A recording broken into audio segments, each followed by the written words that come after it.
الحمد للہ وکفى وسلام علی عباده الذین اصطفى خصوصا علی افضلهم وخاتم النبیین محمد الامین وعلی آلہ واصحابہ اجمعین اما بعد اعوذ باللہ من الشیطان الرجیم بسم اللہ الرحمن الرحیم واتل علیہم نبأ ابراہیم اذ قال لأبیہ وقومہ ما تعبدون قالوا نعبد أصناما فنظل لها عاكفين قال هل يسمعونكم إذ تدعون صدق الله العظيم رب اشرح لي صدري ويسر لي أمري واحلل عقدة من لساني يفقهوا قولي اللهم ربنا ألهمنا رشدنا وأعذنا من شرور أنفسنا اللهم أرنا الحق حقا وارزقنا اتباعه وأرنا الباطل باطلا وارزقنا اجتنابه آمین یا رب العالمین۔ محترم بھائیوں، بزرگوں، دوستوں، درس قرآن و درس حدیث کے ضمن میں جیسے کہ آپ سب کو معلوم ہے کہ سورۃ شعراء کا درس چل رہا ہے، اس کی کچھ آیات میں نے آپ کے سامنے تلاوت کی ہیں۔ اللہ تبارک تعالیٰ سے دعا ہے کہ مجھے خود سمجھنے، آپ کو سمجھنے کی توفیق عطا فرمائے، آمین یا رب العالمین۔ درس حدیث کے ضمن میں جو حدیث پاک آج بیان کرنے لگا ہوں، ان ابی ہریرہ رضی اللہ تعالی عنہ قال قال رسول اللہ صلی اللہ علیہ وسلم ما من صاحب ذهب ولا فضة لا يؤدي منها حقها الا اذا كان في يوم القيامة صفحت له صفائح في النار فأحمي في نار جهنم فيكوى بها جنبه وجبينه وظهره كلما بردت عيدت له في يوم كان مقداره 50,000 سنة حتى يقضى بين العباد فيرى سبيله إما إلى الجنة وإما إلى النار أو كما قال رسول الله صلى الله عليه وآله وسلم۔ میرے بھائیوں، بزرگوں، دوستوں، آج کی جو حدیث پاک میں نے آپ کے سامنے بیان کی ہے، یہ ایک بہت اہم موضوع کے بارے میں نے آج اس کی سلیکشن کی ہے۔ آج کے معاشرے میں یہ موضوع بہت اہم ہے، اور یہ موضوع ہے زکوٰۃ کے بارے میں، کہ جو آج حدیث پاک ہے میں نے زکوٰۃ کے بارے آپ کو بیان کی ہے۔ تو حضرت ابو ہریرہ رضی اللہ تعالی عنہ فرماتے ہیں کہ فرمایا قال رسول اللہ صلی اللہ علیہ وسلم، کہ فرمایا رسول اللہ صلی اللہ علیہ وسلم میں ما من صاحب ذهب ولا فضة، کہ کوئی ایسا شخص نہیں جس کے پاس سونا ہو اور چاندی ہو، کوئی ایسا شخص نہیں جس کے پاس سونا ہو اور چاندی ہو، لا یؤدی منہا حقہا، اور وہ اس میں سے حق ادا نہ کرے، وہ اس میں سے حق ادا نہ کرے، مطلب کس کا حق ادا نہ کرے؟ اس کا مال، اس میں اللہ نے غریبوں اور مسکینوں کا حق رکھا ہے، تو وہ اپنے مال کا حق ادا نہ کرے، لا یؤدی منہا حقہا، کہ وہ اپنے مال کا حق ادا نہ کرے، مطلب غریبوں اور مسکینوں کا جو اللہ نے آپ کے مال میں حق رکھ رکھا ہے وہ اس حق کو ادا نہ کرے، الا اذا کان یوم القیامت، مگر کیا ہوگا؟ یہ محمد رسول اللہ کہہ رہے ہیں کہ ہوگا یہ کہ قیامت کے روز صفحت لہ صفائح فی نار، کہ اس سونے اور چاندی کو پگھلا کر پلیٹوں کی شکل دے دی جائے گی، اس سونے اور چاندی کو پگھلا کر پلیٹیں بنا دیا جائے گا۔ یہ ابھی یوم قیامت کی بات ہو رہی ہے، حساب کتاب سے پہلے کی بات ہو رہی ہے، ابھی حساب کتاب شروع نہیں۔ صفحت لہو صفائح فی نار، یہاں بھی اس حدیث پاک میں غور کرنا کہ نار کا لفظ 2 دفعہ استعمال ہوا ہے، کہ پہلے اس سونے چاندی کو پگھلایا جائے گا اور پلیٹوں کی شکل دے دی جائے گی آگ میں۔ میں نے بھی جب یہ حدیث پاک پڑھی تو مجھے بھی بہت اس پہ تعجب ہوا کہ 2 دفعہ آگ کا ذکر کیا گیا ہے کہ اس سونے چاندی کو پگھلا کر صفحت لہو صفائع فی النار فاحمی فی نار جہنم، پھر ان پلیٹوں کو تپایا جائے گا جہنم کی آگ میں۔ دیکھو پہلے سونے اور چاندی کو پگھلایا گیا عام آگ میں، اسے پلیٹوں کی شکل دی گئی، پھر اسے گرم کیا گیا، تپایا گیا فی نار جہنم فاحمی فی نار جہنم، تو انہیں تپایا جائے گا جہنم کی آگ میں۔ فیکوی بہا جنبہ وجبینہ وظہرہ، تو پھر داغا جائے گا اس کے پہلوؤں کو، اس کی پیشانی کو اور اس کی کمر کو۔ کلما بردت، اور جب وہ پلیٹیں ٹھنڈی ہو جائیں گی، اعیدت لہو، انہیں دوبارہ تپایا جائے گا۔ کلما بردت، کہ جب وہ پلیٹیں ٹھنڈی ہو جائیں گی انہیں دوبارہ تپایا جائے گا۔ فی یومن، اس دن، کان مقدارہ 50,000 سنہ، اس دن جس دن کی تعداد جو ہے 50,000 سال کے برابر ہے، مطلب 50,000 سال تک اسے یہ عذاب دیا جاتا رہے گا۔ حتیٰ یقضی بین العباد، یہاں تک کہ لوگوں کے درمیان فیصلہ کر دیا جائے گا، مطلب حساب کتاب کر لیا جائے گا۔ پہلے لوگوں کا حساب کر لیا جائے گا، پھر اس کا حساب کر لیا جائے گا۔ فیرا سبیلہ، پھر اسے اس کا راستہ دکھا دیا جائے گا۔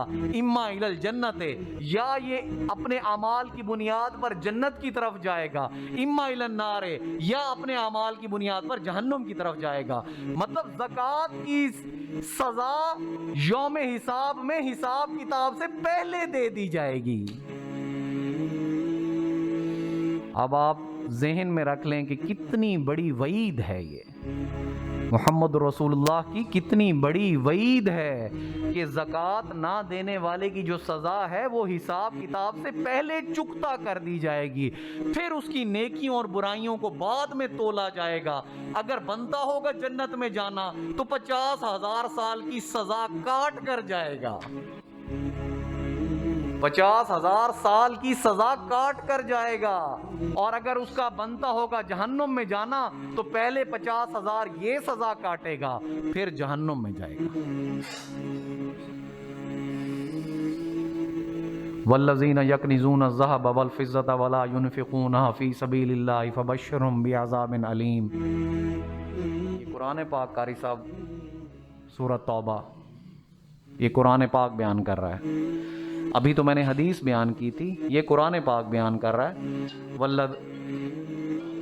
والذین یکنزون الذھب والفضة ولا ينفقونها فی سبیل اللہ فبشرهم بعذاب علیم یوم یحمى علیہ فی نار جہنم فتکوی بها جباہہم وجنودہم وظہورہم ھذا ما کنزتم لانفسکم فذوقوا ما کنتم تکنزون۔ یہ سورۃ توبہ کی آیت میں نے آپ کے سامنے بیان کر دی ہے۔ والذین یکنزون الذھب والفضة ولا ينفقونها فی سبیل اللہ، کہ جو لوگ جمع کرتے ہیں سونے اور چاندی کو اور انہیں خرچ نہیں کرتے اللہ کے راستے میں، فبشرهم بعذاب علیم، تو سنا دیجئے۔ یہاں بھی محمد رسول اللہ سے خطاب ہے کہ سنا دیجئے انہیں، فبشرهم بعذاب علیم، ایک دردناک عذاب کی بشارت دے دیجئے۔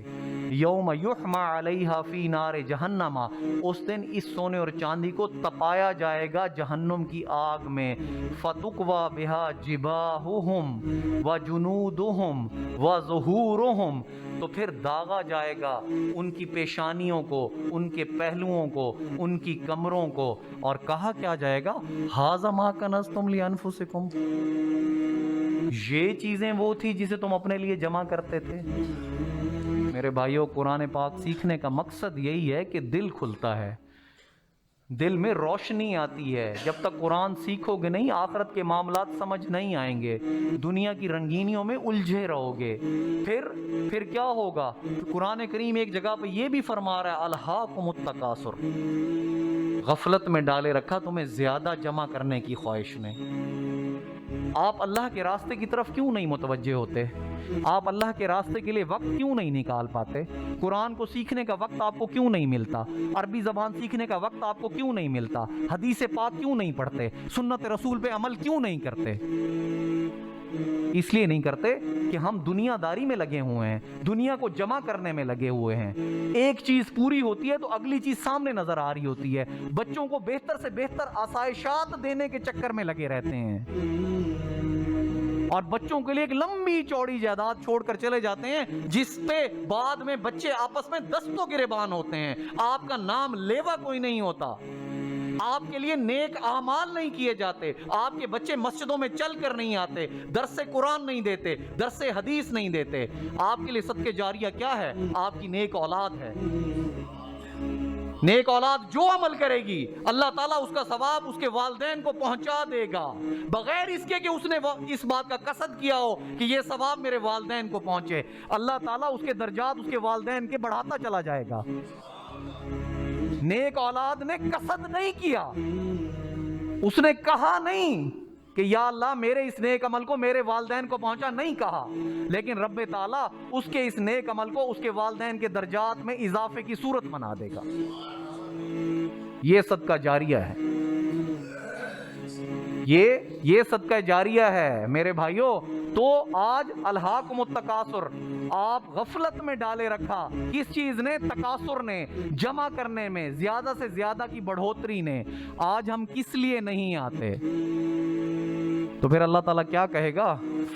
فذوقوا، تو چکھو، ما کنتم تکنزون، وہ چیزیں جو تم نے جمع کر رکھی تھیں۔ تو جمع کرنے کا یہ انجام نکلے گا۔ پہلی صورت تو یہ ہے کہ جمع ہی نہ کریں، کہ جو چیز اللہ نے دی وہ اپنی ضروریات پوری کریں، جو بچ جائے وہ اللہ کے راستے میں خرچ کر دیں۔ سب سے بہترین صورت قل العفو، قرآن کا فیصلہ ہے کہ جو چیز اپنی ضرورت سے زیادہ ہو جائے اللہ کے راستے میں خرچ کر دو، اللہ کے بینک میں جمع کرا دو، وہاں 700 گنا، بلکہ لمن یشاء، کہ جسے چاہے گا اس سے بھی بڑھا دے گا۔ دنیا کا کوئی بینک، کوئی ایسا ادارہ ہے جو اتنا پروفٹ دے آپ کو؟ حضرت عثمان غنی جب رضی اللہ تعالیٰ عنہ جب قلت ہو گئی، قحط پڑ گیا اور غلے کے انبار لے کر پہنچے تو سارے تاجر بھاگے بھاگے پہنچے، کسی نے کہا 10 گنا، کسی نے کہا 20 گنا، کسی نے کہا 30 گنا۔ آپ خاموش کھڑے ہیں، کہا عثمان خاموش کیوں ہو؟ اتنا نفع کون دیتا ہے؟ کہا مجھے اس سے بھی زیادہ ملتا ہے۔ کہا 50 گنا۔ کہا نہیں، مجھے اس سے بھی زیادہ ملتا ہے۔ کہا اس سے زیادہ دینے کی اوقات نہیں ہماری۔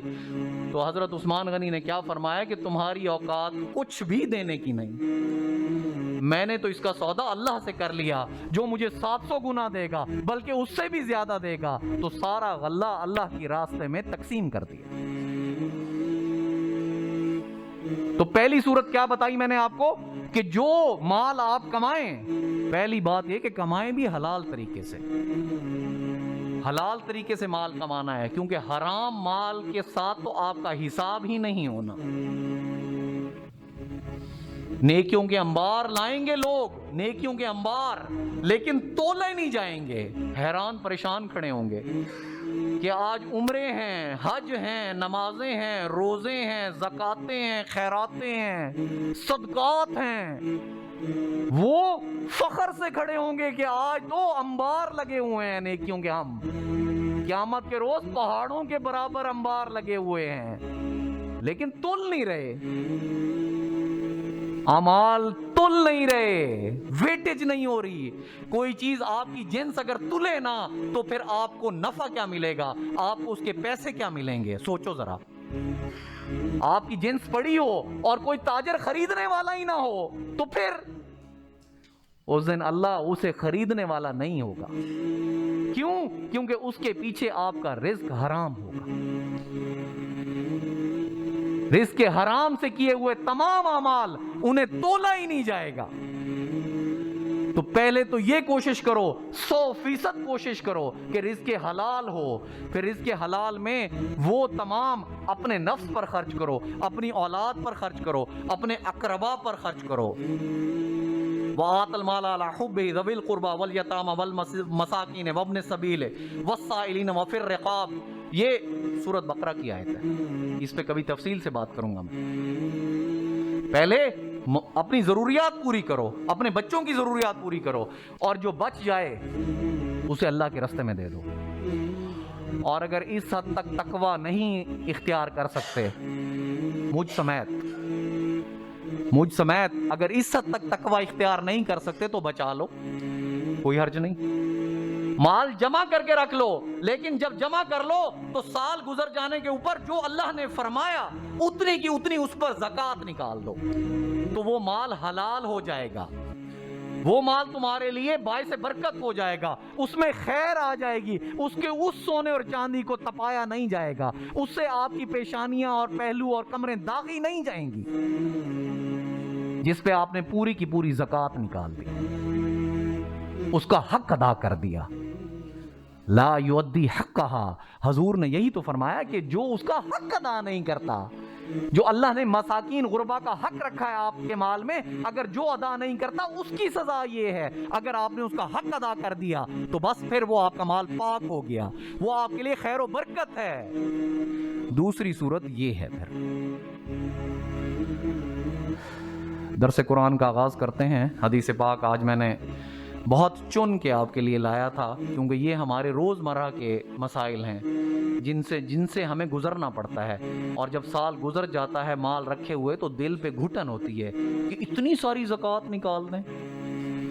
خصوصی وہ لوگ جنہوں نے مال جمع کر رکھا ہے، جن کے پاس سونے چاندی یا پیسے ہیں یا جانور ہیں یا زمینیں ہیں، تو ہر چیز کا زکوٰۃ کا ایک نصاب ہے، یہ فقہی مسائل ہیں، تو اس کے بارے مفتیان کرام سے آپ پوری رائے لیں کہ میرے پاس یہ چیز ہے، میں کتنی زکوٰۃ نکالوں، کس وقت نکالوں، تو اس کے بارے ہر شخص کو سنجیدہ ہونا چاہیے۔ تو درس کا آغاز کرتے ہیں۔ سورت شعراء کی کچھ آیات کی تلاوت میں نے آپ کے سامنے کی ہے۔ تو رب کریم حضرت موسیٰ اور فرعون کا واقعہ ختم ہوا تھا پچھلے درس میں۔ آج کے درس میں اللہ تعالیٰ حضرت ابراہیم کے بارے بیان کر رہے ہیں۔ تو حضور پاک کو خطاب ہے رب کریم کا، وَاتْلُ عَلَيْهِمْ نَبَأَ ابراہیم، اے میرے پیارے نبی، رب کے بہت محبوب نبی ہیں، محمد رسول اللہ رب کے بہت پیارے نبی ہیں، بہت محبوب نبی ہیں، خاتم النبیین ہیں، اللہ تعالیٰ کو بہت محبوب ہستی ہیں۔ تو اپنے پیارے محبوب کو اللہ تعالیٰ فرما رہے ہیں وَاتْلُ، تلاوت کر دیجئے، بیان کر دیجئے، علیہم، ان پر، نبا ابراہیم، نبا کہتے ہیں خبر کو، حضرت ابراہیم علیہ السلام کے واقعات انہیں بتا دیجئے۔ حضور صلی اللہ علیہ وسلم کے جو ابتدائی مخاطب تھے وہ کفار مکہ تھے، قریش تھے، تو انہیں یہ بتا دیجئے کہ حضرت ابراہیم کے واقعات کیا تھے۔ اذ قال لأبیہ وقومہ ما تعبدون، کہ جب حضرت ابراہیم نے کہا اپنے والد سے، قال لأبیہ، اس نے کہا اپنے والد سے، وقومہ، اور اپنی قوم سے، ما تعبدون، کہ تم جسے پوجتے ہو، جس کی عبادت کرتے ہو، یہ کون ہے؟ حضرت ابراہیم کا انداز بھی چیلنج کرنے والا ہے کہ تم جسے پوجتے ہو، دیکھو بات کس سے کر رہے ہیں، باپ سے کر رہے ہیں، قوم سے کر رہے ہیں، قوم میں سردار ہوں گے، اشرافیہ ہوگی، مضبوط طاقتور لوگ ہوں گے، لیکن اللہ کا نبی گھبرا نہیں رہا کہ تم جسے پوجتے ہو یہ کون ہے۔ قالوا نعبد، اب قوم کیا کہہ رہی ہے، انہوں نے کہا کہ ہم عبادت کرتے ہیں، پوجتے ہیں اصنامن، اپنے بتوں کو، فنظل، اور ہم بیٹھتے ہیں لہا عاکفین، ان کے ارد گرد گیان جما کر۔ مطلب جیسے آج کل ہم اعتکاف کرتے ہیں، مسجدوں میں بیٹھ کر اعتکاف کرتے ہیں، جب اعتکاف کرتے ہیں تو دماغ میں خیال کیا ہوتا ہے، رب کریم کو راضی کرنا ہے، رب کریم کو راضی کرنا ہے، اپنے رب کو راضی کرنے کے لیے ہم اعتکاف کرتے ہیں، ذکر و اذکار کی کثرت کرتے ہیں، استغفار کی کثرت کرتے ہیں، قرآن کریم کی تلاوت کرتے ہیں، نمازیں پڑھتے ہیں، یہ ہمارا اعتکاف ہے۔ الحمدللہ ایسی کسی بھی محفل کے گرد فرشتے گھیرا ڈال لیتے ہیں، میں نے آپ کو پہلے بھی بتایا تھا کہ آپ لوگ آج جمع ہوئے بیٹھے ہیں ادھر، اس بات کو اپنی خوش قسمتی سمجھیں، خوش قسمتی سمجھیں کہ اللہ تعالیٰ فرماتے ہیں کہ ایسی کسی بھی محفل کو فرشتے گھیر لیتے ہیں، اور میں ایسی کسی بھی محفل جس میں اللہ کا قرآن سمجھا جائے، سمجھایا جائے، لوگ اسے غور سے سنیں، میں ایسی کسی بھی محفل کا ذکر اپنی محفل میں کرتا ہوں، تو رب کی محفل کیا ہوگی؟ مقربین بارگاہ موجود ہیں رب کی محفل میں، تمام کے تمام نبی، رسول، پیغمبر موجود ہیں، خود محمد رسول اللہ موجود ہیں۔ سمجھو اگر تمہارا نام رب نے لے لیا محمد رسول اللہ کے سامنے کہ تیرا امتی بیٹھا ہے آج فلاں فلاں مسجد میں، فلاں فلاں جگہ پر، اور کتاب، میری کتاب کو سیکھنے کی غرض سے بیٹھا ہے، تو تمہارا نام تو یاد ہو جائے گا محمد رسول اللہ کو، تو پہچانے بھی جاؤ گے پھر قیامت کے روز، پھر قیامت کے روز امتی کی حیثیت سے پہچانے بھی جاؤ گے، پھر حوض کوثر بھی ملے گا اور جنت کا راستہ بھی ملے گا۔ تو اس محفل کو عام محفل نہ سمجھنا، اس محفل کو عام محفل نہ سمجھنا، دنیا کی کسی بھی محفل سے، کسی بھی محفل سے یہ سب سے زیادہ قیمتی ہے، سب سے زیادہ اہم ہے۔ تو جب مسجد میں آیا کرو تو کہہ لیا کرو نویت سنت الاعتکاف، کہ ہم نیت کرتے ہیں اعتکاف کی، کیوں کہ ہم یہاں اللہ کے ذکر میں گیان لگا کر بیٹھے ہیں، توجہ سے اللہ کی کلام کو سننے کے لیے آئے ہیں، ہمارا کوئی دنیاوی مقصد نہیں، میرا آپ سے کوئی مقصد نہیں، آپ کا میرے سے کوئی مقصد نہیں، ہمارا ایک ہی مقصد ہے کہ ہماری آخرت سنور جائے۔ آخرت کے دن ہم سارے اسی طرح پوری کی پوری محفل ایک دوسرے کو پہچان رہی ہو کہ یار وہاں بھی کٹھے بیٹھا کرتے تھے، آج یہاں بھی کٹھے ہوئے ہیں۔ بس یہی آپ سے درخواست ہے کہ جمعے کے روز وقت نکالا کریں۔ بہت کم آیات آپ کے سامنے بیان کرتا ہوں، 20 منٹ 22 منٹ 25 منٹ کا ٹوٹل بیان ہوتا ہے، ایک حدیث آپ کے لیے چن کر لاتا ہوں تاکہ آپ کے جو مسائل ہیں روزانہ کی بنیاد پہ جو آپ کو فیس کرنے پڑتے ہیں وہ آپ کو سمجھ آ جائیں، اور قرآن کی چند آیات تلاوت کرتا ہوں تاکہ یہ قرآن دل میں گھر کر جائے۔ تو انہوں نے کیا کہا؟ قالوا نعبد اصناما فنظل لها عاکفین، کہ ہم عبادت کرتے ہیں، پوجتے ہیں اپنے بتوں کو اور بیٹھتے ہیں ان کے گرد اعتکاف، گیان لگا کر، دھیان لگا کر۔ تو حضرت ابراہیم نے ان سے بڑا سرچنگ کہتے ہیں چبھنے والا سوال کیا، قال هل يسمعونكم اذ تدعون۔ اب حضرت ابراہیم کی بات سنو، بہت چبھنے والا سوال کیا، قوم سے بھی اپنے باپ سے بھی، کہا کیا یہ سنتے ہیں تمہیں جب تم پکارتے ہو انہیں؟ بہت چبھنے والا سوال ہے۔ قال هل يسمعونكم، کیا یہ سنتے ہیں تمہیں جب تم انہیں پکارتے ہو؟ او ينفعونكم او يضرون، اور کیا یہ تمہیں نفع دے سکتے ہیں یا تمہیں نقصان پہنچا سکتے ہیں؟ بہت چبھنے والی باتیں حضرت ابراہیم نے اپنی قوم اور اپنے والد کو کی۔ اب انہوں نے آگے سے کیا کہا؟ وہ کیا کہتے ہیں آج کل ہم اپنے سنی انسنی کر دینا، جس بات کا جواب نہ آ رہا ہو ہم لوگ بھی سنی انسنی کر دیتے ہیں کہ ہم نے تو سنی نہیں۔ تو انہوں نے کیا کہا؟ قالوا بل وجدنا آباءنا كذلك يفعلون، انہوں نے اس کا جواب نہیں دیا کہ یہ ہمیں سنتے ہیں جب ہم پکارتے ہیں یا ہمیں نفع دے سکتے ہیں نقصان دے سکتے ہیں کہ نہیں دے سکتے، بلکہ انہوں نے جواب دیا، قالوا، کہا انہوں نے، بلکہ وجدنا، ہم نے پایا، آباءنا، اپنے آباء و اجداد کو، كذلك، یہی کچھ کرتے ہوئے، يفعلون۔ اب سوال گندم، جواب چنا۔ جواب تو یہ بنتا تھا کہ وہ کہتے کہ ہاں یہ سنتے ہیں، ہاں یہ نفع دیتے ہیں، ہاں یہ نقصان دیتے ہیں، کیونکہ جھوٹے تھے، نہ وہ سنتے ہیں، نہ نفع دیتے ہیں، نہ نقصان دیتے ہیں۔ تو سنتا کون ہے؟ آپ کا رب سنتا ہے۔ نقصان اور نفع کون دیتا ہے؟ ما اصاب من مصیبت الا باذن اللہ، قرآن کی آیت ہے کہ کوئی مصیبت نہیں آتی تم پر مگر اللہ کے اذن سے۔ دیکھیں وقت ختم ہو جاتا ہے، جب وقت ختم ہوتا ہے تو لوگوں کی حاضری پوری ہو جاتی ہے۔ میرا دل کرتا ہے کہ میں اس وقت سے درس کا آغاز کروں، جب آپ لوگ اکٹھے ہو گئے تو میرا دل چاہتا ہے کہ میں اس وقت سے درس کا آغاز کروں تاکہ اگلا آدھا گھنٹہ آپ قرآن سننے پہ مجبور ہو جائیں. ایک دفعہ مجبوری سے سنیں گے، اگلی دفعہ خوشی سے سنیں گے. وآخر دعوانا ان الحمد للہ رب العالمین.